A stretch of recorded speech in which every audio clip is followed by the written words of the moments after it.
नमस्कार। ज्ञान एक खोज चैनल में आपका स्वागत है। नक्षत्रों के सीरीज को आगे बढ़ाते हुए आज हम स्वाति नक्षत्र की ओर चलते हैं।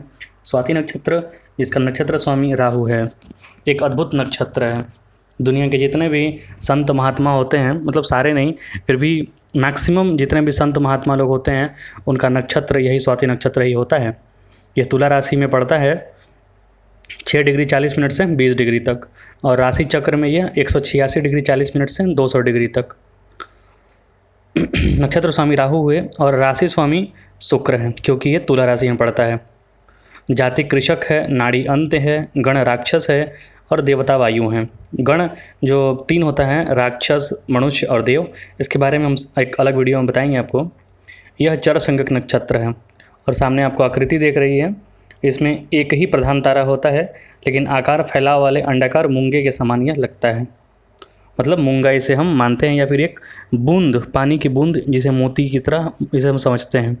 स्वाति वह नक्षत्र है जिससे एक बूंद पानी की मोती बन जाती है। स्वाति नक्षत्र के बारे में कहा जाता है कि अगर चंद्रमा स्वाति नक्षत्र में हो और उस टाइम बारिश हो रही हो, उस बारिश को अगर आप अपने धन वाले स्थान पर रख लेते हैं, थोड़ी सी जमा करके, धन की वृष्टि होने लगती है, धन तेज़ी से आने लगता है। यह पश्चिम दिशा का राशि है। शुभ तामसिक स्त्री योनि व्याघ्र है और योनि वैर गौ है। इसमें स्त्री जातक जो होते हैं उनकी चाल थोड़ी धीमी होती है, थोड़ी अलग अलग प्रकार की होती है, जो कि आप आसानी से पहचान सकते हैं कि कौन जा रहा है, ऐसी उनकी चाल होती है। इसके देवता वायु हैं। वायु के बारे में कथा है कि उन्होंने मेरू पर्वत को उठाकर समुद्र में फेंक दिया था, वही आज श्रीलंका बना है। स्वाति में अगर चंद्रमा नक्षत्र हो, यानी आपकी चंद्र नक्षत्र स्वाति हो, तो संगीत, कला, सृजन, अंतर्ज्ञान, आत्मा का कारक होता है। देवी सरस्वती को भी स्वाति के प्रतीक माना जाता है। इसलिए जितने भी संत महात्मा वगैरह जितने भी होते हैं, उनके जिह्वा पे साक्षात सरस्वती माता विराजमान हो जाती हैं।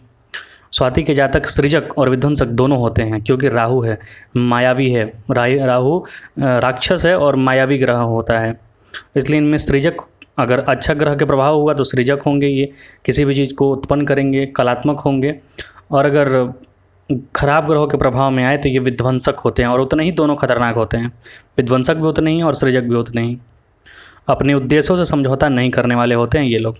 उन्नति जीवन में देर से होती है और शिक्षा भी इनकी पूरी हो जाती है। शिक्षा सारे संकाय में होती है, लेकिन थोड़ी उन्नति जीवन में देर से होती है, क्योंकि राहु थोड़ा वृद्ध ग्रह है। लगभग 32 की उम्र के बाद इनके जीवन में ठहराव आता है।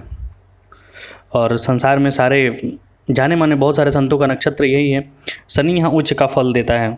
शनि यहाँ उच्च का फल देता है, इसलिए भी जो फलादेश है या फिर इनके जीवन में जो उतार चढ़ाव है वो उत्तरार्ध में हो जाता है। स्टार्टिंग वाला जीवन थोड़ा इनका संघर्षमय ही होता है।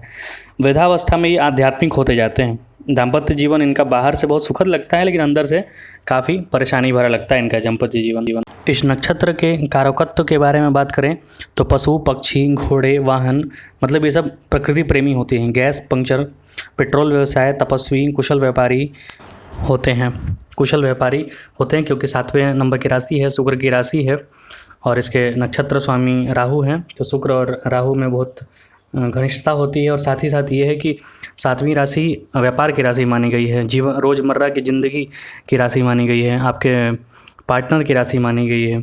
इसलिए व्यापार करने में ये काफ़ी चालाक होते हैं। जंगली जानवरों को साधना, कृषि, भंडारण, तेज़ी आने से बचना, हवाई यात्रा, वातानुकूलन, यात्रा करना, मतलब 7वें नंबर की राशि से हम यात्रा भी देखते हैं, तो इन्हें यात्रा भी काफ़ी पसंद होता है और ये अपने जीवन में काफ़ी यात्रा भी करते हैं। स्वाति नक्षत्र का फल।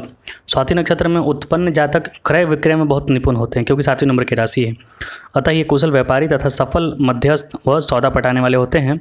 बोलने में मीठे व भीतर से ढीठ होते हैं। बोलने में मीठे शुक्र का प्रभाव, भीतर से ढीठ राहु का प्रभाव। इन लोगों को प्रायः प्यास बहुत अधिक लगती है। अपनी इंद्रियों और लोभ लालच को ये बलात् प्रकट नहीं होने देते हैं, लोभ लालच को छुपा कर रखते हैं, क्योंकि वे व्यवसायी होते हैं।